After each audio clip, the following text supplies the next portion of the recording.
ఎప్పుడు వస్తుందో వ్యాస భగవానుడే చెప్పాడు.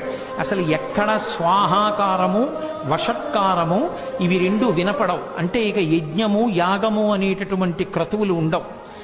గోవులు విశేషంగా వధింపబడి గోమాంసం తినడం లోకంలో ప్రారంభమైపోతుంది. వివాహ వ్యవస్థ నిలబడదు. తల్లిదండ్రుల్ని చూసే బిడ్డలుండరు.